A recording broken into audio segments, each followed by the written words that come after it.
The first of our speakers, Jörgen Sparf, is a researcher in sociology and a founding member of the Interdisciplinary Risk and Crisis Research Centre at Mid-Sweden University. He and his colleagues have been around Australia a good deal, and some of you might have met some of the other researchers from that centre. Jörgen's research is oriented specifically towards the issues of organisation and collaboration, social vulnerability and resilience, and he'll talk to us a little bit tonight about his thinking in that space. So thank you, Jörgen.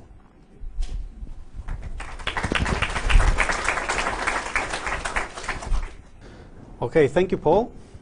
I'm really glad to see all of you here and to see the great interest in today's topic. It's really a pleasure for me to be here to present research from the other side of the planet, I think, and especially to a skilled and knowledgeable audience. I really hope that some of you will stay afterwards and we can have a chat and just keep the discussion going. Now, Paul presented me as Jörgen Sparf. I think that's a name that probably doesn't make any sense to you. My last name means sparrow in Swedish, and Jörgen is, well, that's a version of Jack, so I'm Jack Sparrow. I think that's the only thing that we have in common, Johnny Depp and I. So in my presentation today, I will try to show how building trust in the local community can have positive effects on social resilience, especially because of its positive effects on democracy and inclusion. And I will illustrate this by using the case of Sweden, and hopefully you will find some connections to the Australian society as well. My talk is divided into three parts. First, I will present or describe some fundamental shifts that has been going on in the organized security in Sweden. I am very well aware that the term security may have many different notions among you, but in this presentation, organized security means the general public system for the management of risks and hazards. Then I will tell very briefly about the empirical studies that I have been carrying out, investigating these shifts in organized security, and I will end up discussing the concept of trust, because that is the key concept emerging here from the studies. But I probably should tell you something about Sweden first. I'm sure you know a whole lot, but anyway, Sweden is 20% the size of Australia. We have a population of 9.5 million people, and just as in Australia, they tend to live in the south and around the coastlines. It's a typical welfare state. I think we have about the same tax rates. There is a public funding of a whole range of services, of course. Health insurance, social insurance, pensions, quite generous child benefits. All our schools and universities are free, etc. So from that perspective, I think the two states are quite comparable. And as any modern state, Sweden is highly reliant or dependent on critical infrastructures, of course. There is one difference, though. We hardly have any natural disasters. We have minor storms, floodings, and droughts, of course, but we don't have any really large disasters. So we don't have to have large resources spent on that. On the other hand, when a major incident occurs, the shocks and effects may be more severe. But of course, that is something open for discussion. So the shifts that I'm talking about, that I will talk about, they are rooted in the historical changes of modern Europe. And there are two particular forces for these changes. The first one is the fall of the Eastern Bloc and the end of the Cold War. That led to a major dismantling of the military system in Sweden. The second force is the present neoliberal governance that is going on all over the world, which includes marketization, individualization, a deinstitutionalization, etc. And I do think that that is going on here as well, at least to some extent. above those forces, we have had some conclusive incidents also. There was the tsunami in Southeast Asia in 2004. That was not in Sweden, of course, but that was the first time that many Swedes abroad were affected from a hazard. So we had 543 casualties, 1,500 people severely injured, and that incident had some severe political implications because we really didn't have any national preparedness for that kind of event. So after that, we have a National Secretariat for Crisis Management. And just a few weeks after that, the tsunami, we had a severe winter storm, which really highlighted the need for a stronger community, for stimulating the building of social capital, etc. And finally, in 2010, we saw the two first suicide bombers in Sweden. And of course, then 1 year after, we had the terrible incident in Oslo and Utøya, our neighbor country, Norway. And that has had some effects on especially surveillance and the discussion about social integration. So what is the content of these shifts? Well, in my studies, I found 3 areas in which shifts have occurred, and these are, of course, interrelated. The first one is legislation. We have moved from a very detailed legislation with lots of instructions on how to act on specific hazards towards a more goal-oriented legislation. And this change actually reflects the general change in legislation. So nowadays, municipals and local administrations, emergency management, they are quite free to organize in any way they want, as long as they're aiming for the right goals and reaching them. The legislation has also been very scattered with lots of different laws. It has been really difficult to have a good overview of the legislation. So now we have a much more coherent framework. The second area in which shifts have occurred is the authority structure. Previously, we had 3 national authorities, one on emergency management, one on crisis preparedness, and one on psychological warfare. And those 3 were disbanded in 2008. So from 2009, we have one national authority called the Civil Contingencies Agency. And that is the English name of the authority, which is a fairly good name, I think. But in Swedish, it's called the Authority for Societal Protection and Preparedness, which is a rather different thing, I think. And this kind of struggle with definitions really tap into the third area in which shifts have occurred, namely the general talk about security issues and safety in Sweden, the discourse, if you like. It has become much more oriented towards subsidiarity, towards individualization. And we see this in political rhetorics, we see it in public debate, in the way that authorities are communicating in their information material, etc. And we also actually see it in cultural artifacts such as TV series. You know, for instance, the kind of TV series where a TV team follows the work in a hospital emergency or follows the work at a fire brigade.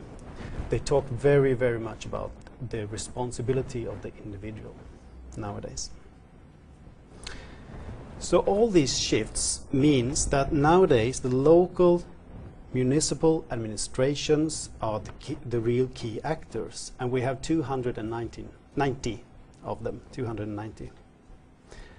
And this new system has been implemented without any special resources.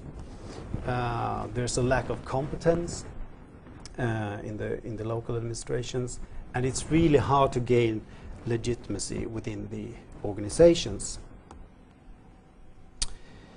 So I've had this research project for a number of years, studying how these shifts have landed, if you'd like, landed in the local administrations. How have they been taking on this new area of responsibility? And I really don't have time to go into the empirical studies, but I've carried out 4 studies. I especially focused on the integration with healthcare sector and how they consider disabled people. So I did 2 studies from studying the risk perceptions among disabled people, values, social resources and vulnerabilities, and I did 2 studies from the organizational side, studying how are they working with this new area of responsibility, and I did 1 real-time event case study of a parasite, an outbreak of a parasite within the freshwater system.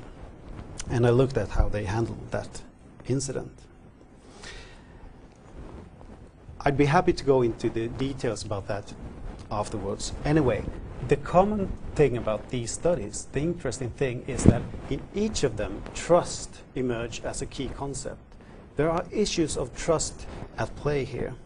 So I started wondering, has the nature of trust changed from the old system to the new, or does it need to be changed?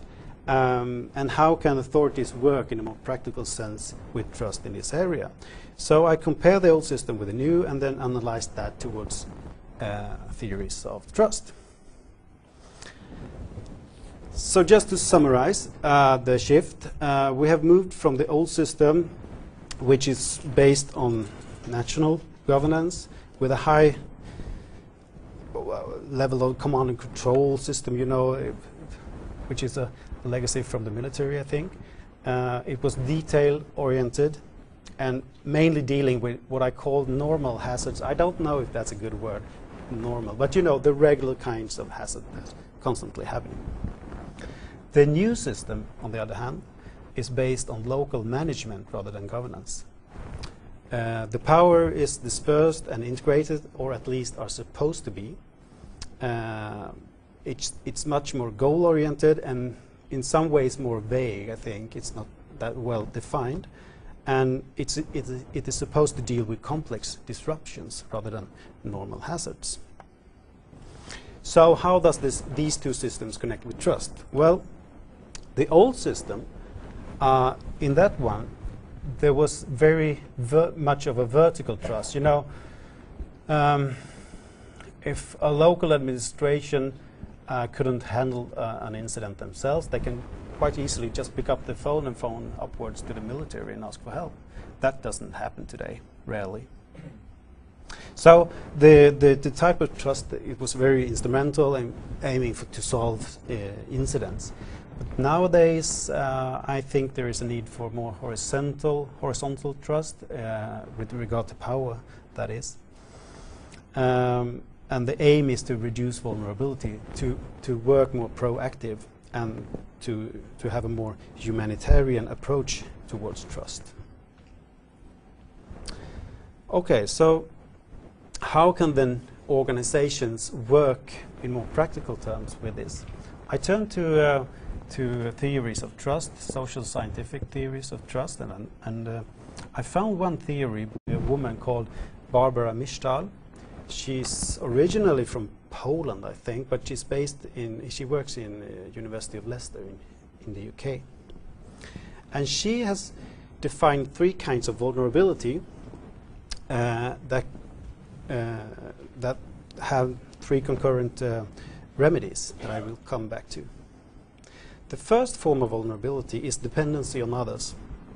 And this is not only about survival and protection, but also about social acknowledgement as a necessity for full self-fulfillment, for self-esteem, self-respect, and even dignity.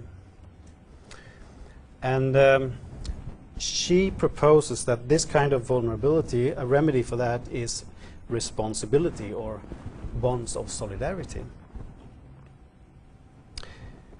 So in order to raise awareness about the mutual dependency upon each other and to strengthen the bonds of solidarity, we have to rely on good intention and a correct execution of discretionary power. And you can see that she has some examples on different levels here: the individual level, the national level, the global level.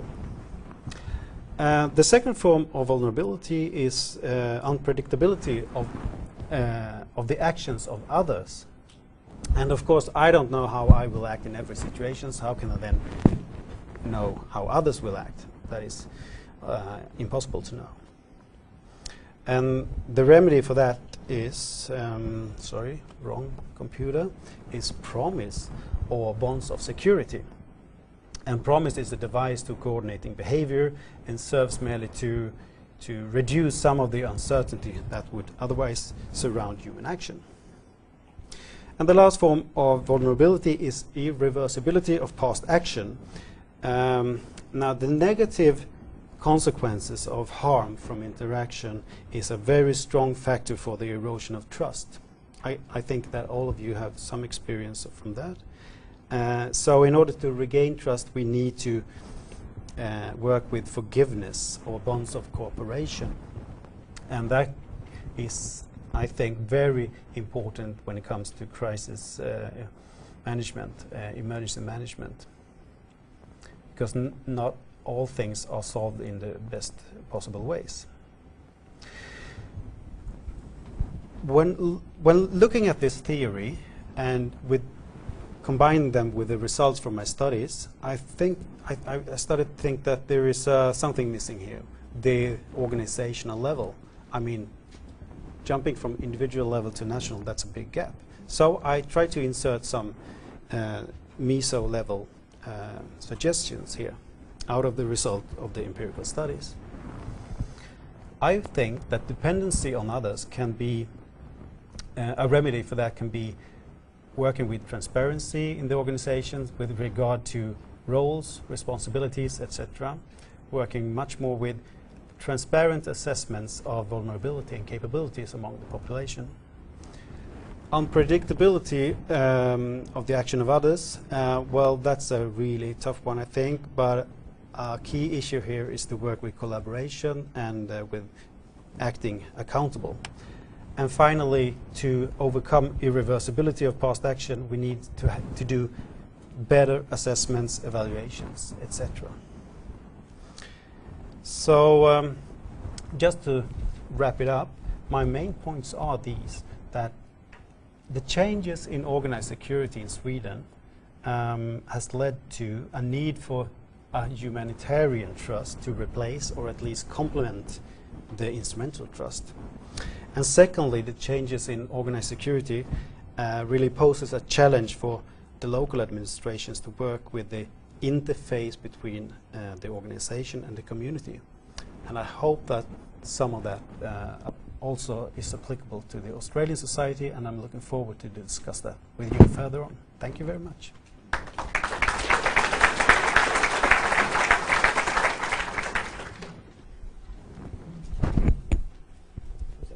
No, I don't think so. Okay. If I get you to maybe pass that on to your colleague. I'll take one of these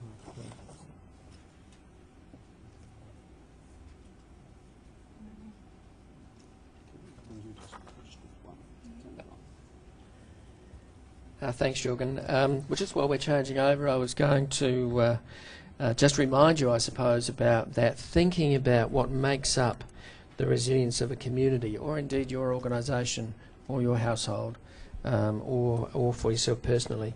When we start to talk about getting out and getting a sense of what it is that the vulnerabilities might be, what it is that the information is that we can trust, much of this conversation of Jörgen's is relevant to that. Particularly, I think, the issue of theories of trust and how they might be used in better risk communication or even crisis communication, of course. So the first piece for us.